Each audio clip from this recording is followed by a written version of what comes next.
Hello विजय। किसी ने सच कहा है कि शैतान के बारे में सोचो तो शैतान हाजिर हो जाता है। सचमुच मैं तुम्हारे बारे में ही सोच रहा था। जाहिर है हमने तुम्हें इसी काबिल छोड़ा है कि तुम हर पल हमारी याद करो। समझ में नहीं आता डीके, तुम किस मिट्टी के बने हुए हो। थोड़ी सी जिद और बहुत ज्यादा हुक्म चलाने की आदत से ये खाक का पुतला बना, और उसमें आत्मा कमीनेपन। अच्छा लगा ये सुनकर। अब मुझे पता चला कि मेरी वजह से तुमको कितनी तकलीफ हुई है, और तकलीफ होने पर तिल मिलाना तो नॉर्मल है। और तुम उस चोट पर नमक डालने चले आए। नहीं, मरहम लगाने आया। सांप का काम डसना, मगर मैं वो सांप हूं जो डसने के बाद जहर पीना भी चाहता।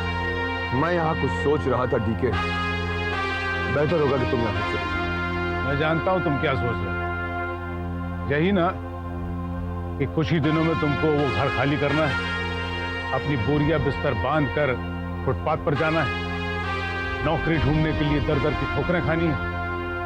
कब तक बंजारों की तरह भटकते रहोगे विजय? अपने परिवार का ख्याल करो, अपनी बीवी और अपनी बेटी का ख्याल करो।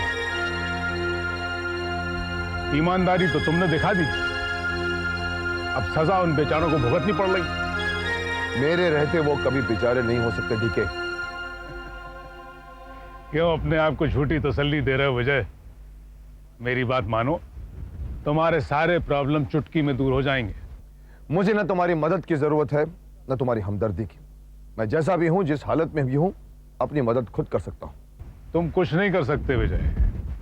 वो तो सुना ही होगा तुमने कि तालाब में रहकर मगरमच्छ से बैर नहीं रखनी चाहिए।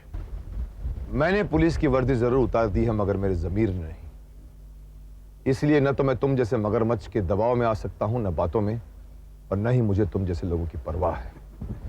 तुम यहां बेकार में अपना वक्त बर्बाद कर रहे हो डीके। तुम्हारी बस इसी अदा ने तो मेरा दिल जीत लिया विजय।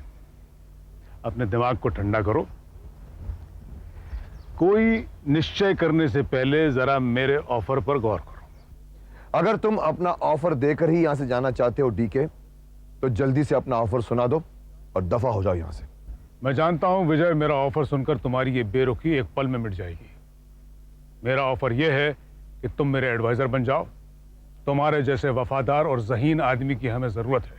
यह ऑफर देने से पहले तुम्हें सोच लेना चाहिए कि मैं ये ऑफर कबूल करूंगा या नहीं। जरूर करोगे, क्योंकि मैं तुम्हें उसकी कीमत देने को तैयार हूं। मैंने अभी अभी तुमसे कहा था डीके कि मेरे जमीर ने अभी तक पुलिस की वर्दी पहन रखी। हाँ, याद है मुझे। तुम्हारी नौकरी में तुम्हें जो कुछ मिलता था वो सारी जरूरतें मैं भी पूरी करूंगा।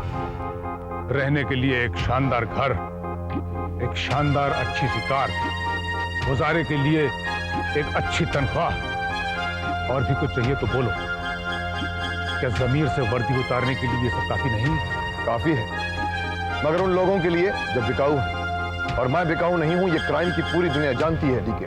कमाल है, एक तरफ तो तुम अपनी बेटी को मेरी बहू बनाने को तैयार हो, और दूसरी तरफ तुम मुझसे हाथ मिलाने को तैयार नहीं हो।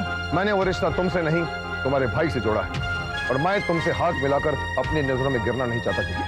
सोच लो, पछताओगे। मैंने कब परवाह की जो अब करूंगा मैं। जिद करने का हक सिर्फ मुझे है विजय, और तुम्हें ठुकराने का हक सिर्फ मुझे। तो ये तुम्हारा आखिरी फैसला है? आखिरी नहीं, पहला और आखिरी। तो हमारी अगली मुलाकात किस तरह से होगी? दो समझियों के नाते या दो दुश्मनों के नाते? तुम अपने लिए जो ठीक समझो उसका फैसला तुम खुद करो। ठीक है विजय, मैं दुआ करूंगा कि तुम मेरे कहर से बचे।